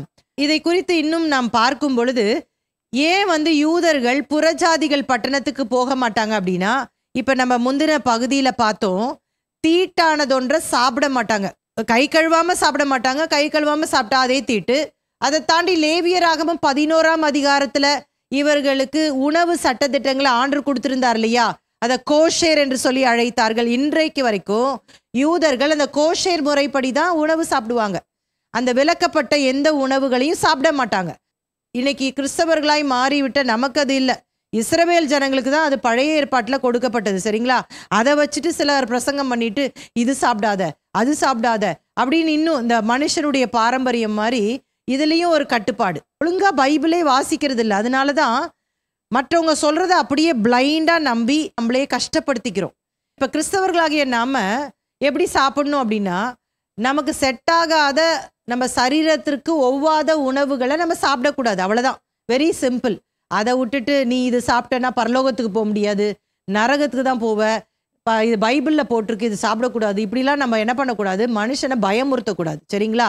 இந்த யூதர்கள் என்ன நினைச்சிட்டு இருந்தாங்க அப்படின்னா, நம்ம இப்படி தீட்டுள்ள உணவுகளை சாப்பிட்டா அது தீட்டுள்ளதா மாறுதோ, அது போல ஒரு புறஜாதியான ஒரு வீட்டுக்கு நம்ம உள்ள நுழைஞ்சா நம்ம தீட்டுள்ளவர்களா மாறிடுவோம். இதான் அவங்களுடைய சட்ட திட்டம். அதனாலதான் இயேசு இதை ஒருவருக்கும் தெரியக்கூடாதுன்னு நினைச்சிருக்கலாம். தொடர்ந்து வாசிக்கலாம். மார்க் 7ஆம் அதிகாரம் 25 இருந்து வாசிப்போம். அசுத்தாவி பிடித்திருந்த ஒரு சிறு பெண்ணின் தாயாகிய ஒரு ஸ்திரீ அவரை குறித்து கேள்விப்பட்டு வந்து அவர் பாதத்தில் விழுந்தாள். அந்த ஸ்திரீ சீரோபெனிக்கியா தேசத்தாளாகிய கிரேக்க ஸ்திரீயாய் இருந்தாள். அவள் தன் மகளை பிடித்திருந்த பிசாசை துரத்திவிட வேண்டும் என்று அவரை வேண்டிக் கொண்டாள். இயேசு இந்த வீட்டிற்குள்ள வந்த பொழுது எப்படியோ இயேசுவை குறித்து கேள்விப்பட்டிருக்கிறான். இயேசுவை கேள்விப்பட்டனால இயேசு சுகப்படுத்த முடியும் அப்படின்னு சொல்லிட்டு தன்னுடைய மகளுக்காக இயேசு கிட்ட மன்றாடி வருகிறதை பார்க்கலாம். என்ன கேட்கிறா? பிசாசினால் பிடிக்கப்பட்டிருக்கிற என்னுடைய மகளுக்கு நீர் சுகம் தர வேண்டும் என்று சொல்லி அவருடைய பாதத்தில் விழுந்தாளாம். யாருங்க பாதத்துல விழுவாங்க? யவீரு அப்படின்னு சொல்லுகிற ஒரு ஜெப ஆலய தலைவன் தன்னுடைய மகளினுடைய அந்த மரண அவதிப்படுகிற அந்த வியாதிக்காக இயேசுவிட்ட வரும்பொழுது அவருடைய பாதத்துல விழுந்தான் அப்படின்னு சொல்லி நம்ம வாசித்தோம். அப்ப கூட நான் உங்கள்கிட்ட சொன்னேன், ஹாஸ்பிட்டல்ல யாராவது ரொம்ப முடியாம இருந்தாங்கன்னா சில டாக்டர்ஸ் காலிலே போய் விழுகிற மாதிரி இயேசு மட்டும்தான் சுகம் தர முடியும் என்பதை இவர்கள் விசுவாசித்து கெஞ்சி அவருடைய பாதத்துல விழுகிறத பார்க்கலாம். இவை யார் என்று சொல்லி போடப்பட்டிருக்கிறது? சீரோபெனிக்கியா தேசத்தாளாகிய கிரேக்க ஸ்திரீ. அப்ப அவர் புறஜாதி ஸ்திரீ. தன் மகளுக்காக அவள் வேண்டிக் கொள்வதற்காக வந்தா, வேண்டிக் கொண்டா, கெஞ்சினாள். இயேசுவோட பதில் என்ன பாருங்களேன். இயேசு அவளை நோக்கி, முந்தி பிள்ளைகள் திருப்தியாகட்டும், பிள்ளைகளின் அப்பத்தை எடுத்து நாய்க்குட்டிகளுக்கு போடுகிறது நல்லதல்ல என்றார். இதே மத்தேயு சுவிசேஷத்துல நம்ம வாசிக்கும் பொழுது எக்ஸ்ட்ரா சில இன்ஃபர்மேஷன் எழுதப்பட்டிருக்கிறது. என்ன சொல்றாரு? இஸ்ரவேலின் வீட்டாருக்கு தான் நான் வந்திருக்கிறேன், புறஜாதிகளுக்காக நான் வரல அப்படின்னு சொல்றாரு. இங்க என்ன சொல்றாருன்னா, முந்தி பிள்ளைகள் திருப்தியாகட்டும். பிள்ளைகள் என்று சொல்லி இயேசு இங்கே குறிப்பிடப்படுவது யார்? இஸ்ரவேல் ஜனங்கள் அப்படின்னு சொல்லிட்டு பிள்ளைகளின் அப்பத்தை எடுத்து நாய்க்குட்டிகளுக்கு போடுவது நல்லதல்ல. ரிப்பீட்டடா நான் சொல்லிட்டு இருக்கிறேன். புறஜாதிகள் வீட்டுக்கு யூதர்கள் போக மாட்டாங்க. அப்படி யூதர்கள் போனாங்கன்னா அது தீட்டுன்னு நினைச்சாங்க. புறஜாதிகளை என்ன நினைச்சாங்க அப்படின்னா நாய்களாக கருதினார்கள். நாய்கள் அப்படின்னு கருதுறாங்க அப்படின்றது புறஜாதிகளுக்கே தெரியும். இந்த இடத்துல நாய்க்குட்டிகளுக்கு அப்படின்னு சொல்லும் பொழுது அந்த ஸ்திரீக்கு கோபம் வரல. என்னையா நீ நாய்க்குட்டின்னு சொல்ற அப்படின்னு சொல்லி அவ சொல்ல பாருங்களேன். ஏன்னா அவ என்ன நினைச்சா அப்படின்னா, பொதுவா இந்த யூதர்கள் உயர்ந்த ஜாதி, இவங்க நாய் தான் நம்மள சொல்லுவாங்க. இந்த ஐயா நம்மள நாய்க்குட்டின்னு கொஞ்சம் டீசெண்டா சொல்றாருன்னு நினைச்சிருப்பான்னு நினைக்கிறேன். நாயின்னு ஹார்ஷா சொல்லாம நாய்க்குட்டின்னு சொல்றாரே அப்படின்னு சொல்லிட்டு அது அவளுக்கு ஓகேவா இருந்திருக்கும். முக்கியமா பார்க்கும் பொழுது என்ன வேணா சொல்லிக்கோங்க, எப்படியாவது என்னுடைய மகளுக்கு சுகம் கொடுத்துருங்களேன் அப்படின்ற ஒரு நம்பிக்கை, ஒரு விசுவாசம் அவளுக்குள்ள இருந்திருக்கும். அப்ப அவளுடைய பதில் என்ன பாருங்களேன். அதற்கு அவள், மெய்தான் ஆண்டவரே, ஆகிலும் மேஜையின் கீழிருக்கும் நாய்க்குட்டிகள் பிள்ளைகள் சிந்துகிற துணிக்கைகளை தின்னுமே என்றாள். எவ்வளோ விசுவாசம் பாருங்களேன் அவளுக்கு. நாய்க்குட்டின்னு சொன்னதை கூட அவ வருத்தப்படவே இல்லை, அஃபெண்டே ஆகல. அவ இதை குறித்து கவலைப்படவே இல்லை. அவர் ரொம்ப ஆண்டவரை விசுவாசித்து தாழ்மையோடு கூட பணிவோடு கூட, மெய்தான் ஆண்டவரே, ஆமா ஆண்டவர் உண்மைதான், நாய்க்குட்டின்னு சொல்லிக்கோங்க, ஆனா அந்த மேஜையிலிருந்து விழுகிற அந்த துணிக்கைய அந்த நாய்க்குட்டி தின்னும் தானே, அந்த துணிக்க போதும், அப்பத்தை பிள்ளைங்களுக்கே கொடுத்துருங்க, எனக்கு தர வேண்டாம், அந்த துணிக்க போதும் என் பிள்ளைய சுகமாக்குறதுக்கு. எவ்வளோ விசுவாசம் அவளுக்கு இருந்திருக்கும் நீங்க பாருங்களேன். துணிக்கையே போதுமானது ஆண்டவரே அப்படின்னு சொல்றதுக்கு. ஒருவேளை நம்முடைய வாழ்க்கையில பல அற்புதத்திற்காக ஆண்டவருடைய பாதத்துல நம்ம காத்திருக்கலாம். ஒருவேளை சுகம் அப்படின்ற அற்புதம் உங்களுக்கு வேண்டும் என்று சொல்லி நீங்க நினைக்கலாம். என்னுடைய வியாதி இவ்வளவு பெரிதா இருக்கிறதே, இதை எப்படி ஆண்டவர் சுகப்படுத்த முடியும்? என்னுடைய பிரச்சனை இவ்வளவு பெரிதா இருக்கிறதே, இதை எப்படி சுகப்படுத்த முடியும் அப்படின்னு சொல்லி நம்ம நினைக்கலாம். ஆனா ஆண்டவர் சொல்லுகிறார், பிள்ளையின் அப்பத்தை நான் முதலாவது பிள்ளைகளுக்கு என்று சொல்லி வைத்திருக்கிறேன். அந்த துணிக்கையே அந்த பிசாசு பிடித்திருந்த அந்த பெண்ணை சுகப்படுத்த முடியுமானால், பிள்ளையின் அப்பத்தையே உங்களுக்கும் எனக்கும் தானே வச்சிருக்கிறாரு. உங்க வியாதி எம்மாத்திரம், உங்களுடைய பிரச்சனை எம்மாத்திரம், ஆண்டவர் சொல்லுகிறார் அந்த பிள்ளையின் அப்பம் உங்களுக்கு தான், அது என்னுடைய பிள்ளைகளுக்கு தான் என்று சொல்லி ஆண்டவர் இந்த இடத்துல நமக்கு உறுதி செய்கிறதை பார்க்கலாம். அப்பொழுது அவர், நீ சொன்ன அந்த வார்த்தையின் நிமித்தம் போகலாம், பிசாசு உன் மகளை விட்டு நீங்கி போயிற்று என்றார். அநேக வேளையில இந்த விசுவாசம் இல்லாம நம்மளுக்கு போயிருது பாருங்களேன். நம்ம பிள்ளைங்க தான், ஆனா நிறைய வேளையில நம்ம அதை உணராம போயிடுவோம். ஐயோ ரொம்ப கஷ்டமா இருக்குது ஆண்டவரே, என்னுடைய பிரச்சனை ரொம்ப அதிகமாக இருக்கிறதே, என்னுடைய பாரம் தாங்கக்கூடாதபடிக்கு இருக்கிறதே, என்னை ஏளனமாய் சிரிக்கிறார்களே, இப்படி நம்மளே நம்ம புலம்பிக் கொள்ளுவோம். நம்ம பிள்ளைகள் என்பதை மறந்து போய் பேசுவோம். ஆனா இந்த ஸ்திரீ நாய்க்குட்டின்னு சொன்ன பிறகும் அவளுக்குள்ள இருந்த அந்த விசுவாசம், அந்த துணிக்கையில கூட உங்க வல்லமை இருக்கு. அப்ப நம்மளுக்கு இன்னைக்கு விசுவாசம் எங்க போயிருச்சு? பிள்ளையா இருக்கிறோம், பிள்ளையின் அப்பத்துல அந்த வல்லமை இல்லையா? ஆண்டவர்கிட்ட இன்னைக்கு நம்ம கேட்போம், ஆண்டவரே நான் உம்முடைய பிள்ளை, எனக்கு இதை சுதந்திரமாய் தாரும் என்று சொல்லி கேட்க பழகி கொள்ளுவோம். என்னாச்சு பாருங்களேன். அப்பொழுது அவர், நீ சொன்ன அந்த வார்த்தையின் நிமித்தம் போகலாம், பிசாசு உன் மகளை விட்டு நீங்கி போயிற்று என்றார். அவள் தன் வீட்டுக்கு வந்தபோது பிசாசு போய்விட்டதையும் தன் மகள் கட்டிலில் படுத்திருக்கிறதையும் கண்டாள். அவர் தூரத்திற்கும் சமீபத்திற்கும் தேவன். இங்க சொன்ன மாத்திரத்துல அங்க அற்புதம் நடந்துருச்சு. அதுதான் நம்முடைய ஆண்டுடைய வல்லமை. அப்ப ஏராளமான காரியங்களை இந்த ஸ்திரீட்ட இருந்து நம்ம கத்துக்கலாம். இவ ஒரு புறஜாதி பெண், ஆனாலும் இயேசுவை குறித்து கேள்விப்பட்ட உடனே அற்புதம் கிடைக்க வேண்டும் என்று சொல்லி தன்னுடைய மகளுக்காக மன்றாடி ஜெபிக்க வந்தா. அடுத்தவங்களுக்காக பரிந்து பேசுகிறா பார்த்தீங்களா? அடுத்தது, இவள் சோர்ந்து போல, ஆணுடைய வார்த்தையினால சோர்ந்து போல, தாமதத்தினால சோர்ந்து போல வந்தா சட்டுப்புட்டுன்னு அற்புதத்தை செய்ய வேண்டியதானே, வளவளன்னு பேசிட்டே இருக்காருன்னு சோர்ந்து போல, ஏன் நீண்ட காலமாக என் வாழ்க்கையில இந்த அற்புதம் நடக்கல, ஆண்டவர் கண்களை மறைத்து விட்டாரோ, காது கேளாதவள் போர் இருக்கிறாரோ அப்படின்னு சோர்ந்து போல. ஆண்டுடைய வார்த்தை ஒருவேளை அந்த டைம்ல அவளுக்கு கஷ்டமா இருந்தாலும் விடாமுயற்சியோடு கூட, விசுவாசத்தோடு கூட, தாழ்மையோடு கூட, பணிவோடு கூட ஆண்டவர்கிட்ட கேட்கிறா. அதனாலதான் அவள் வாழ்க்கையில அந்த அற்புதத்தை பெற்றுக்கொண்டாள். தொடர்ந்து வாசிப்போம். 7ஆம் அதிகாரம் 31ஆம் வசனம். மறுபடியும் அவர் தீரு சீதோன் பட்டணங்களின் எல்லைகளை விட்டு புறப்பட்டு தெக்கப்போலியின் எல்லைகளின் வழியாய் கலிலேயா கடல் அருகே வந்தார். நல்லா கவனிங்க. இந்த வசன ஆரம்பத்திலே நான் உங்களுக்கு சொன்னேன், வீட்டை விட்டு புறஜாதிகளின் பட்டணமான தீரு சீதோன் எல்லைகளுக்கு போனார். அங்க ஒரு ஸ்திரீயை மீட் பண்றார். அந்த சம்பவத்தை தெளிவா படிச்சிட்டோம். அதை முடிச்ச உடனே வேறு சில அற்புதங்களையும் செய்துவிட்டு வந்தார்னு போட்டிருக்கா? திரளான ஜனங்களுக்கு போதித்தார்னு போட்டிருக்கா? இல்லவே இல்லை. இதை செஞ்சு முடிச்சுட்டு தீரு சீதோன் பட்டணங்களின் எல்லைகளை விட்டு புறப்பட்டு தெக்கப்போலியின் எல்லைகளின் வழியாக கலிலேயா கடல் அருகே வந்தார்னா, இந்த ஒரே ஒரு அற்புதத்தை செய்யறதுக்காக இவ்வளோ தூரம் என்ன பண்ணியிருக்கிறாரு? பிரயாணப்பட்டு மறுபடியும் கலிலேயா கடல் அருகே வந்தார் என்பதை தானே நம்ம அறிந்து கொள்ள முடிகிறது. இந்த தீரு சீதோனை குறித்து பார்க்கும் பொழுது, இந்த தீரு சீதோன் பட்டணங்கள் கலிலேயா கடலின் வடக்கு பகுதியிலே அமைந்திருந்தது. இயேசு இருந்த இடத்திலிருந்து 50 மைல் தூரத்துல இருந்துச்சுன்னு சொல்லி போடப்பட்டிருக்கிறது. அப்ப 50 மைல் போக 50 மைல் வர அப்படின்னு சொன்னா 100 மைல் ஒரே ஒரு புறஜாதி ஸ்திரீயின் தேவையை சந்திப்பதற்காக போயிருப்பார் என்று சொன்னால், ஆண்டவர் எவ்வளவு ஆர்வத்தோடு கூட இந்த காரியத்தை செய்திருப்பார். ஆண்டவர் ஏன் இந்த இடத்துல புறஜாதி பட்டணத்துக்கு போனார் அப்படின்னு சொன்னா, ஆண்டவருக்கு ஒரு பெரிய திட்டம் இருந்தது. சபை என்பதை உருவாக்க போகிறேன், இந்த சபையில் யூதர்களையும் புறஜாதிகளையும் இணைக்க போகிறேன். ஆனா இப்ப இதெல்லாம் சொன்னா இந்த யூதர்களுக்கு புரியவே புரியாது. அவங்க சண்டை போட்டுட்டே தான் இருப்பாங்க. இவர் தீர்க்கதரிசியா இருந்துக்கிட்டு ஏன் புறஜாதி வீட்டுக்கு போனார்னு சண்டை போடுவாங்க. அதனால இப்ப சொல்ல வேண்டாம், தெரியாம போயிட்டு இந்த அற்புதத்தை செஞ்சுட்டு இந்த ஜனங்களையும் விடுவித்து விட்டு வந்துடலாம் அப்படின்னு நினைச்சு அவர் போயிருப்பார். அப்ப இந்த ஒரே ஒரு ஸ்திரீக்காக அற்புதத்தை செய்வதற்காகவே அவர் போயிருப்பார் என்று சொன்னால், இந்த ஸ்திரீயை கஷ்டப்படுத்துறதுக்காக அவர் நாய்க்குட்டின்னு சொல்லல அப்படின்னு உங்களுக்கு இப்ப புரிஞ்சிருச்சா?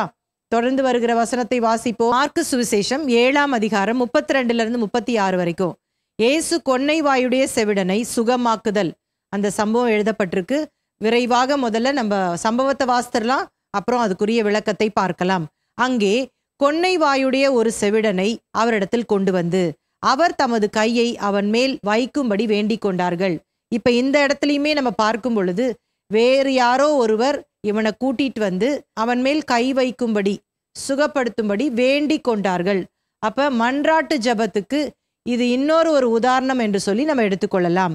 அப்பொழுது அவர் அவனை ஜனக்கூட்டத்தை விட்டு தனியே அழைத்து கொண்டு போய் தம்முடைய விரல்களை அவன் காதுகளில் வைத்து உமிழ்ந்து அவனுடைய நாவை தொட்டு வானத்தை அன்னார்ந்து பார்த்து பெருமூச்சு விட்டு எப்பத்தா என்றார்.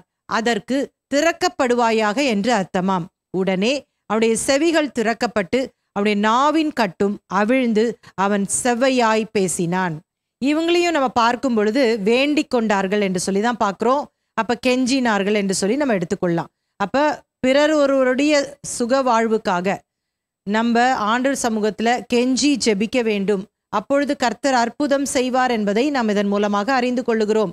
இந்த அற்புதத்தை வாசிக்கும் பொழுது இயேசு ஒரு வித்தியாசமான முறையில இந்த அற்புதத்தை செய்கிறார் பாருங்களேன். இயேசு சில இடத்துல தம்முடைய வார்த்தையை கொண்டு அற்புதம் செய்வாரு. சொல்லாமலே அற்புதம் நடக்கும். சிலர்கிட்ட கேட்பாரு, நீ என்ன விசுவாசிக்கிறாயா? அப்புறம் கேட்டுட்டு அவர் அற்புதம் செய்வாரு. சில வேளையில யாருக்காவது வந்து கேட்பாங்க, அங்க சுகம் தருவாரு. சில வேளை குடும்ப அங்கத்தினர்களுக்காக கேட்பாங்க, ஆண்டவர் சுகப்படுத்துவாரு. இது மாதிரி பல விதங்களிலே ஆண்டவர் சுகப்படுத்தி இருக்கிறதை நம் சுவிசேஷ புத்தகங்களை வாசிக்கிறோம். இந்த இடத்துல இதுவரைக்கும் நடைபெறாத ஒரு விதத்தை நாம் பார்க்கிறோம், வித்தியாசமான முறை. அப்ப இதுல இருந்து நம்ம என்ன தெரிஞ்சுக்கிறோம் அப்படின்னா, இயேசு எப்பவுமே ஒன்று போல அற்புதத்தை செய்ய மாட்டார். நிறைய வேளையில நான் பார்த்துருக்கிறேன், சிலர் அவரோட வாழ்க்கையில நடந்த அற்புதத்தை ரொம்ப எக்ஸ்பிளைன் பண்றேன்ட்டு அதை எக்ஸ்பிளைன் பண்ணுவாங்க. இது எக்ஸ்பிளைன் பண்றதுனால ஒரு பெரிய டேஞ்சர் இங்க இருக்கு. என்ன அப்படின்னா, இதை கேட்கிறவங்க இதே மாதிரி தான் இயேசு என் வாழ்க்கையிலையும் அற்புதம் செய்யணும்னு நினச்சிக்குவாங்க. அப்படி கிடையாது. ஒவ்வொருவர் வாழ்க்கையிலும் வித்தியாசமாக ஆண்டவர் அற்புதங்களை செய்யக்கூடியவர். ஆண்டுடைய அந்த இறையாண்மையின் வல்லமை அது மாறாதது, அது வல்லமை உள்ளது. இது மெத்தட் டசன்ட் மேட்டர். எப்படி செய்கிறாங்களோ அந்த முறை ஒரு பொருட்டல்ல. ஆண்டுடைய வல்லமை தான் இங்க பிரதானமானது என்பதை விளக்குகிற வகையிலே ஆண்டவர் இப்படிப்பட்ட அற்புதங்களை செய்கிறதை பார்க்கலாம். அப்ப ஆண்டவர் இந்த இடத்துல பெருமூச்சு விட்டு என்று சொல்லி போடப்பட்டிருக்கிறது. ஏன் பெருமூச்சு விட்டார் அப்படின்னு சொல்லி பார்க்கும் பொழுது இதுல ஒரு காரியம் இருக்குது. இப்ப ஆர்வத்தோடு கூட தேவனுடைய ராஜ்யத்தை ஸ்தாபித்து கொண்டு வருகிறார். மனுஷங்களை பார்க்கும் பொழுது, அவர்கள் கட்டுகளோடு வாழும் பொழுது, பிசாசின் பிடியில வாழும் பொழுது அவருக்கு ரொம்ப கஷ்டமா இருக்குது. இதெல்லாம் பாவத்தின் விளைவினால் வந்த கட்டுகள். இதுல இருந்து எப்படியாவது இந்த ஜனங்களை விடுவிக்க வேண்டுமே என்று சொல்லி அவர் மனதுருக்கத்தோடு கூட அற்புதங்களை நிகழ்த்துகிறதை பார்க்கலாம். அந்த இடத்துல என்ன பண்றாரு ஆண்டவர்? எப்பத்தா என்று சொல்லும் பொழுது, அந்த எப்பத்தா என்ற வார்த்தை ஒரு அராமிய சொல், திறக்கப்படுவாயாக என்று சொல்லி அர்த்தம். நாவின் கட்டுகள் அருந்து போனது. இந்த நாவின் கட்டுகள் என்று சொல்லும் பொழுது ஏசாயாவில் இயேசுவை குறித்து சொல்லப்பட்டிருக்கிற அதே தீர்க்க தரிசன வார்த்தை இந்த இடத்துல மார்க் பயன்படுத்துறார். அந்த வசனத்தை வாசித்துடலாம். ஏசாயா 35 அதிகாரம் 5, 6. அப்பொழுது குருடரின் கண்கள் திறக்கப்பட்டு செவிடரின் செவிகள் திறவுண்டு போம்.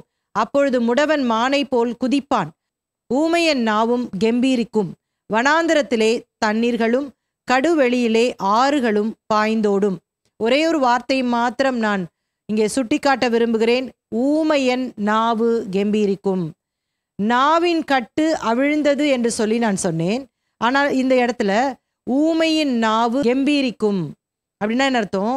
வெறும் வாய் திறக்கிறது மாத்திரம் இல்லை, அவருடைய நாமத்தை அது மகிமைப்படுத்தும், பாடி உயர்த்தும் என்று சொல்லி இங்கே ஏசாயா எழுதுகிறதை பார்க்கலாம். இவ்வளவு பெரிய அற்புதத்தை செய்துவிட்டு இயேசு சொல்றாரு 36ஆம் வசனத்திலே, அதை ஒருவருக்கும் சொல்ல வேண்டாம் என்று அவர்களுக்கு கட்டளையிட்டார். ஆகிலும் எவ்வளவு அதிகமாய் அவர்களுக்கு கட்டளையிட்டாரோ அவ்வளவு அதிகமாய் அவர்கள் அதை பிரசித்தம் பண்ணி எல்லாவற்றையும் நன்றாய் செய்தார். செவிடர் கேட்கவும் ஊமையர் பேசவும் பண்ணுகிறார் என்று சொல்லி மேன்மேலும் ஆச்சரியப்பட்டார்கள். He has done everything well. ஆண்டவர் எதை செஞ்சாலும் நல்ல காரியங்களை தான் செய்வாரு. அவருடைய பிள்ளைகளா இருக்கிற நாமும் அவர்கிட்ட இருந்து என்ன கத்துக்கிறோம் அப்படின்னா, நம்ம எதை செஞ்சாலும் நல்ல காரியங்களை மட்டுமே செய்ய வேண்டும். இந்த வசனத்தை நீங்கள் தொடர்ந்து தியானியுங்கள். இன்றைக்கு நாம் அதிகாரம் 7 முழுவதுமா படிச்சிட்டோம். நிறைய சத்தியங்களை கர்த்தர் இந்த நாளிலே நம்மோடு கூட பேசி இருக்கிறார். நம்ம வாழ்க்கையில இருக்கிற கட்டுகளை கர்த்தர் அறுக்க விரும்புகிறார். நம்முடைய வாழ்க்கையில இருக்கிற பாரம்பரியங்களை கர்த்தர் விலக்க விரும்புகிறார். கர்த்தருடைய வார்த்தைக்கு முக்கியத்துவம் கொடுக்க வேண்டும் என்று சொல்லி பேசி இருக்கிறார். நம்ம கண்களை மூடி நம்ம ஜெபிக்கலாமா? அன்பும் இரக்கமுள்ள நல்ல தகப்பனே, இந்த மாலை வேளைக்காக நன்றி செலுத்துகிறோம். எங்களோடு பேசினுடைய வார்த்தைகளுக்காக ஸ்தோத்திரம். தொடர்ந்து இந்த வார்த்தைகள் எங்களுக்குள்ள பேசட்டும் ஆண்டவரே. ஒருபோதும் பிசாசானவன் இந்த வார்த்தைகளில் களைகளை விதைத்து விடாதபடிக்கு ஆண்டவரே, இது 30, 60, 100 பலன் கொடுக்க நீர் கிருபை பாராட்டும்படியாய் ஜெபிக்கிறோம். உமக்கே நாங்கள் துதிகன மகிமை செலுத்துகிறோம். இயேசுவின் மூலம் ஜெபிக்கிறோம் நல்ல பிதாவே, ஆமேன். கர்த்தர் உங்களை ஆசீர்வதிப்பார்.